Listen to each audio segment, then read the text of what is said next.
Greetings, loves. This is Annette of AnnetteLeonard.com, back with Chronic Wellness. Thanks for joining me here. I am slowly climbing out of this pneumonia that has just eclipsed everything in my world right now. And I've taken the antibiotics and have suffered the consequences of all the overgrowth of yeast that causes, and haven't yet pulled out of the state of pneumonia. And so my doctors have now added like a 5-day bolus of high-dose prednisone, yours, mine, and everybody's favorite.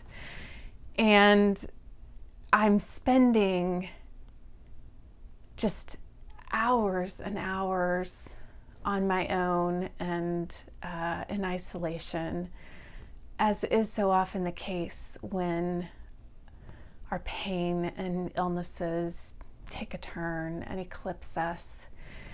And I'm guessing that you have some familiarity with 22 hours in bed, isolation, sorrow, loneliness. And I just thought I'd take a minute to talk about how I cope with that. And I'm sure, like many of you, I have times where I go down little dark rabbit holes of trains of thought that really don't serve me. And I can get into really negative places in my mind about my quality of life, or what my life is worth, or how many resources I'm absorbing by just taking up space. Or what I'm missing out on, those kinds of things. But that's not mostly what I do anymore. I would say of recent, I've been doing a fair bit of escapism, just finding podcasts and audiobooks that are mindless or easy to follow, just kind of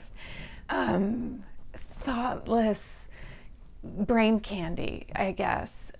Anything that feels too hard or heavy is more weight than my soul can really bear. And so I acknowledge that that's some amount of just numbing out and just good old-fashioned escapism. And there are times when I am just nailed to the spot, where there is no place I can be really other than the very present moment I am in. And right now, so much of that, oftentimes for me it's pain that requires that. And right now for me, what's requiring that is breath. That this pneumonia, while my O2 sats, my oxygen saturation, is not often in the disastrous area, I'm not having to use oxygen full time, I am struggling to breathe. I feel this heaviness in my chest and this tightness in breathing that is so reminiscent of times when I haven't been able to breathe, that it starts to trigger in me this suffocation memory. And in that, I can start to really begin to feel anxious about oxygen and the next breath. And the cure for the pain, as Rumi says, is in the pain. The way through for me around that fear is to get really centered and very present, and to stop living in the past or projecting onto the future, but to just follow that breath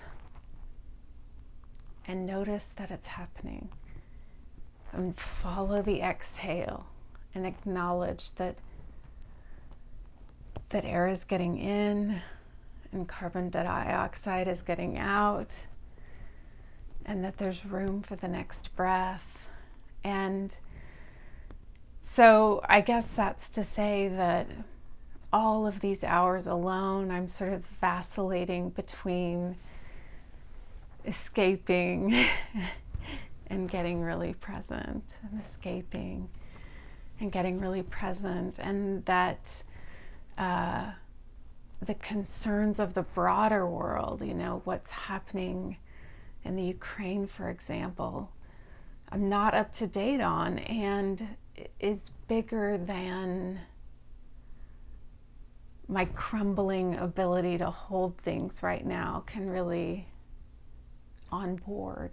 And so there are some things like that, or things like knowing the minutia of what's happening in the lives of my friends and family that's just on hold until the urgency of this situation is past, until I can be out of bed for more than 20 minutes at a time, a couple of times a day. So those are just field notes from a very weary place. And I wonder how you cope when your energy and abilities are so limited. I wonder what the things are that buoy you or carry you through. Sound off. I'm always really grateful to hear from you. And if you haven't subscribed, or you know someone who needs this information, please forward this along.